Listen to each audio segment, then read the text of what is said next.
Cette capsule est une présentation de la boutique Entre Chien et Chat.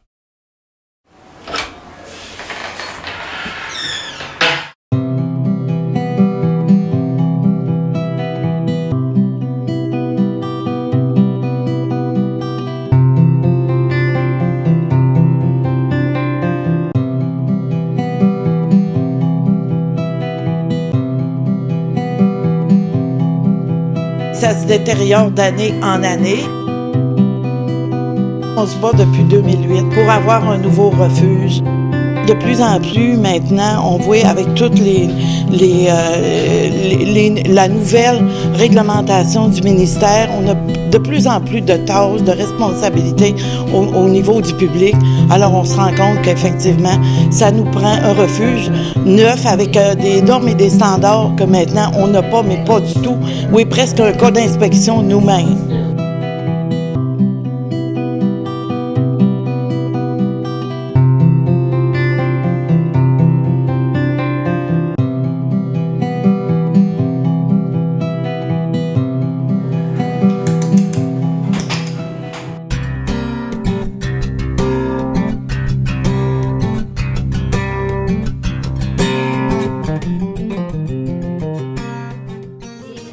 Nous autres, on l'appelait Capitaine Hook. Oui, il y avait ce nom-là. Ah oui, il y avait ce nom-là.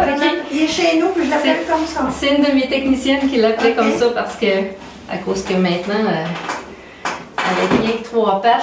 Vous allez le sortir de la cage. Ok, c'est bon. Ah. Il est encore nerveux, hein? Oui.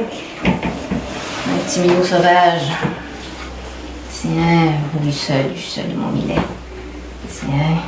On a enlevé ses poings la semaine passée. Là, il reste quelques petites gales, mais ça guérit très très bien. Il n'y a aucune enflure.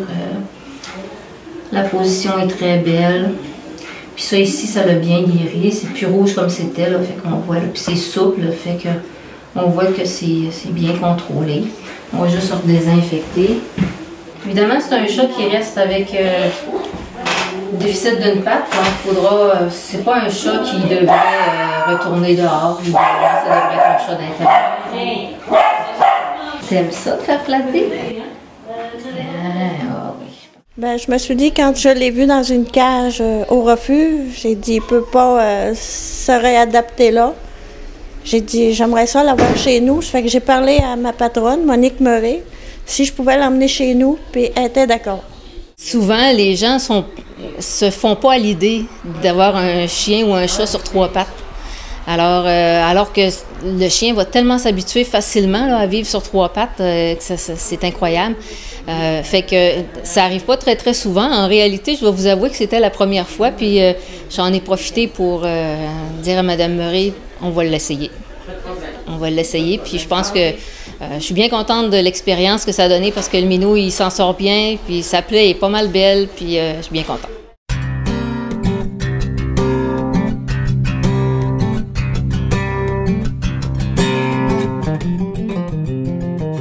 Oui, j'ai reçu un appel au refuge, comme de quoi qu'il y avait un chat pris, la patte prise dans un piège. Là, tout de suite, j'ai parti pour aller ramasser le chat à Saint-Urbain. Le chat avait toujours la patte prise dans le piège. Ça a été difficile de l'attraper parce qu'il avait peur, il avait du mal. Ce chat-là avait été pris pendant 5 à 6 jours dans un piège. On essayait de le capturer, mais c'est évident qu'il s'éloignait parce qu'il avait trop de mal. Mais en fin de compte, j'ai réussi à l'attraper et à le ramener au refuge.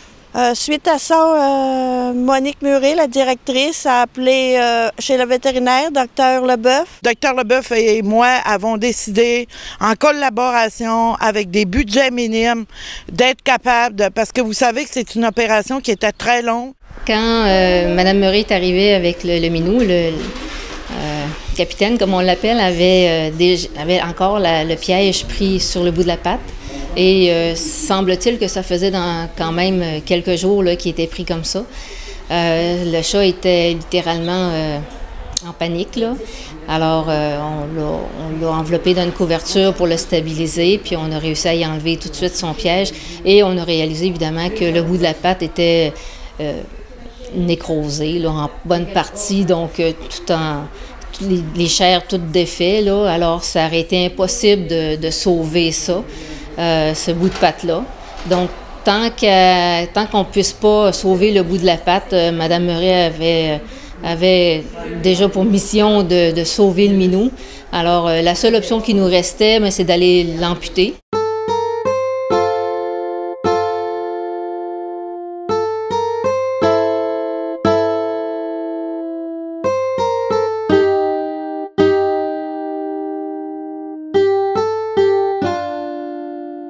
Mme Murray avait déjà pour mission de sauver le minou. On ne fait pas que de l'euthanasie. Vous voyez, ça aurait été facile, lui, là, de l'euthanasier. Alors, la seule option qui nous restait, c'est d'aller l'amputer.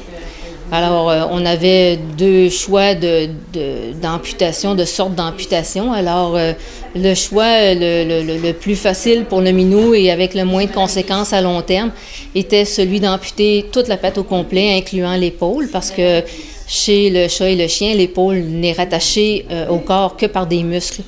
Alors, ce qui permet de pouvoir l'amputer relativement facilement. C'était quand même une chirurgie qui a pris 2h30, mais c'est une chirurgie qui vaut la peine parce que là, le minou va revenir presque comme normal. Il va s'habituer. Semble-t-il qu'il monte déjà sur les comptoirs, même avec juste 3 pattes.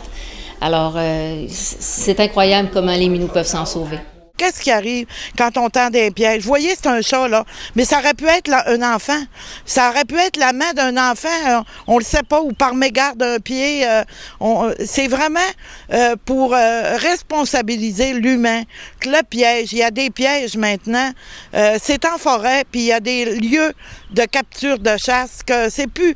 on met plus un piège pour enlever là, un chat errant. Nous, on est là également pour assurer le service des animaux qui sont errants sur le territoire. On est là également pour donner des conseils.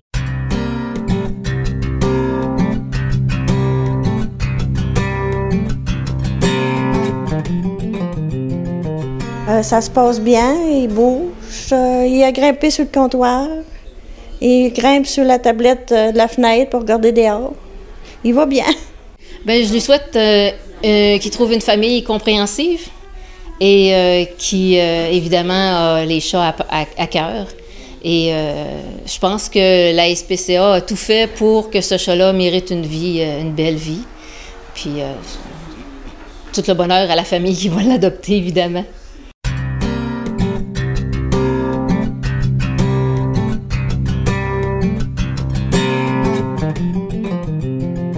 L'enquêteur, moi, de ce que j'ai su, en allant ramasser le chat à Saint-Urbain, qu'il y avait quelqu'un qui avait posé un piège, mais que les personnes où j'ai ramassé le chat n'avaient pas encore de preuves.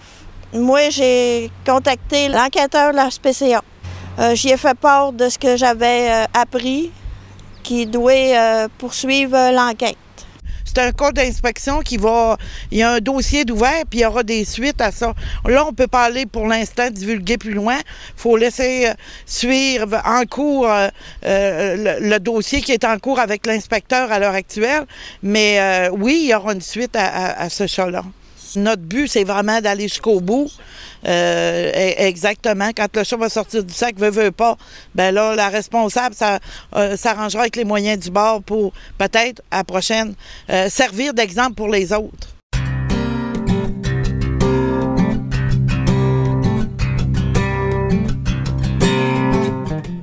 Oui, bien moi, je crois que c'est une façon d'encourager aussi l'organisme, la SPCA.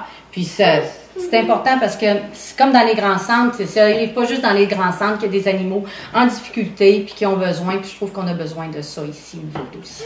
S'il n'y avait pas eu la SPCA, il aurait fallu aller à l'extérieur. Donc c'est un service essentiel et c'est un bon service. Oui.